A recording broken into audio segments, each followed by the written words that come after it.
9 plus 3 equals 13, which is a key satanic number, as well as uh, a very key number from the Operation Blackjack thing that was from last year.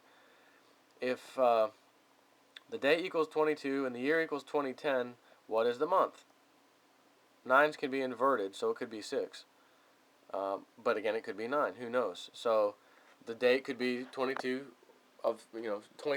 of June 2010. Then again, it could be September 22nd or whatever, or September 19th, whatever. So we go on here. There's another thing he talks about on the Simpsons episode. Again, a Fox News thing where it shows Bart Simpson. This is from prior to 2001. This was like 1997. And it's got Lisa Simpson holding up a front page of a magazine. And the front page of the magazine says $9, I think. And then next to it, you see the Twin Towers right next to it behind it. So it looks like 911, clearly.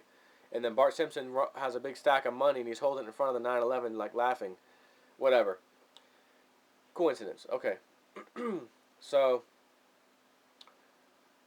he talks about these hidden things he's finding in all these like videos and shows and movies. And again, Lindsey Williams said specifically from his elite friend, a retired executive oil guy who's been telling him everything, 100% accuracy. So if he says this, then I'm going to have to give him credit. And he says they're going to be letting you know, you and I, know well in advance. It's like some little secret pact or some kind of nasty thing that they have to do in their sick religion or whatever the hell their belief is. They have to like let the sheeple know this is what we're going to be doing to you in the future. You know, take it for what it's worth. And the average person is going to write it off as, oh, it's just a coincidence. I'm not going to write anything off. I'm paying attention to everything. But again, I'm not going to sit here and put my reputation on the line saying that I absolutely believe this 100%. I'm just have an open mind and I'm paying attention very closely. So there was the BBC Panorama had a little bulletin prior to the 7/7/2005 London bombings. Those bombings, which again was blamed on Al Qaeda, that was basically the UK's version of 9/11, had 3 train cars blow up and then a bus blow up in the city streets nearby. By the way, that was bus 30, and it had no business being on the street it was at the time. It was called in from off the route it was on to come over there. Nobody knows why. No one has ever answered the question why. Bus shouldn't have been there. Anyways, this BBC Panorama thing predicts the 7/7 bombing precisely in 2004, a year earlier, where they're going through this mock exercise on TV to like show people, you know, how the response is. They had the news networks on, they're reporting it, and the whole thing talked about how they would control the news. Only what they wanted to get out to the people to see would get out. They would cover everything up that they needed to cover up, whatever it was. It was very weird. And guess what they show as the false flag terror event? 3 car subway bombings and a vehicle bombing up above the ground on a street nearby. Wow.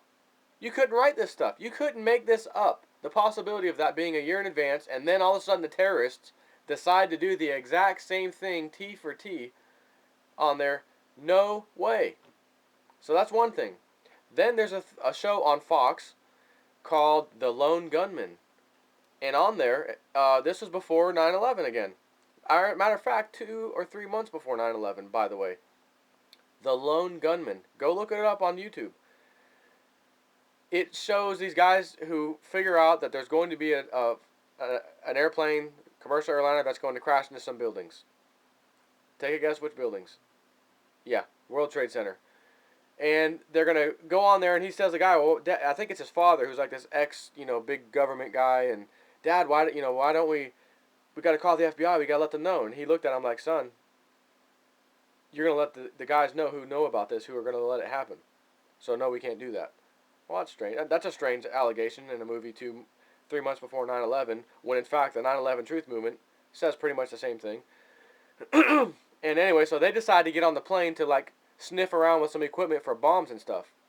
While the thing's in the air, they're talking to their friends back on the ground, using a plane phone or something, asking them, hey, what's going on? And they hack into the plane's computer system, and they determine that there's someone else is hacking into it live, and that it's actually being controlled by somebody else, remote controlled.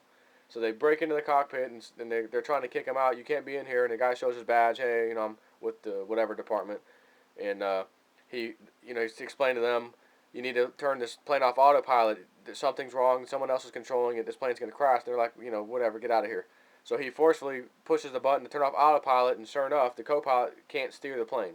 It's being controlled elsewhere. So he's calling his friend, hey, can you hack in and break this signal so we can control the plane? At the last minute, they pull up, just almost scraping the top of the World Trade Center, and they save the day. And then they land. It is exactly the 9/11 story in advance. Remote controlled planes, there were no terrorists on board, right? The whole truther thing. And it's spot on from 2 months in advance of the damn event. It was the exact same event with the exact same conspiracy theories that were actually true in the movie. You couldn't write this stuff if your life depended on it. You couldn't make this up. I don't care who you are. I don't care what coincidences you want to believe in. Bullcrap. Anyways, so then we have the movie 1999. I already mentioned this, The Knowing, or Knowing, with Nicolas Cage, and he's sitting down.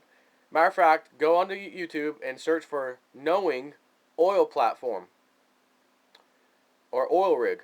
Knowing movie oil rig, something like that. You will see the segment of the movie where Nicolas Cage is sitting down. He's already kind of figured out that some things are strange happening with this little paper he's got that's giving him latitude and longitude and dates and times that events are going to happen. And he turns on the news. He knows it's strike midnight right now. And hey, looks down at his paper. Hey, I think something's supposed to be happening right now. Turns the news on, and they zoom into an oil rig burning in flames in the middle of the Gulf of Mexico. On fire. Big disaster going on. Oil leak, everything. 2009. That's when the movie came out. Matter of fact, I went to the movies and saw it. Another coincidence. Another coincidence. So anyways, that's quite a bit. So I want to read you the rest of this comment, and this was from Above Top Secret, which is just a conspiracy website. It's not really Above Top Secret. It says, to those who think that Operation Blackjack, the comic series published by the London Telegraph last year, was just a sick joke, it may come as a shock to learn that an earlier warning has been discovered and decoded. There are those that believe that the Illuminati published their plans in encrypted ways, however, because it is necessary by their order to involve us in the blood sacrifice, or something like that. Perhaps by exposing their evil plans, they will choose not to execute them. So in other words, if we can wake enough people up about this potential event in the next few days, I'm assuming, or unless he got the date wrong and it's later on, September 19th, 2010, he's saying maybe, they'll back off because too many people on the internet will know about it and whatever. Who knows? What follows is a very scary discovery and analysis of an odd terrorist article published in a capital city in West Africa that predates the so-called Operation Blackjack spoof. It all started when a researcher found a strange article titled Major Terrorists Head to Court. This terror article was broken down into sections and decoded. The executive summary of the final decoded message is this. Section A. The nuclear winds are on the agenda for 6/23/2010. Section B. SOS. The nuclear bombs will be hidden in the rooftop heating and cooling systems. Section C. 9 Al-Qaeda patsies will be blamed for the attacks against the Westerners, of course. Section D. The radical patsies planned the attack for 4 years in advance and came from 3 nations. Section E. This is an emergency action message signed by a hidden Illuminati marker. Section F. In 2010, mass repentance, or faith resurgence, as an outcome of the spiritual dialogue. Whatever that is. The actual decoding is very complex and may be posted in its entirety in a separate post. However, the following items were decoded and found contained within the terror article. The number 33. That's a very powerful secret society Illuminati number. Undisputable. Everybody knows that. That was one of the things. The article claims that the terrorists shot tourists in December 24th, 2007. Then the article is decoded to warn of dangerous winds 912 days later, which happens to be June 23rd, 2010. Note, Operation Blackjack indicates June 22nd, 2010, but hidden in its images is a code to add a single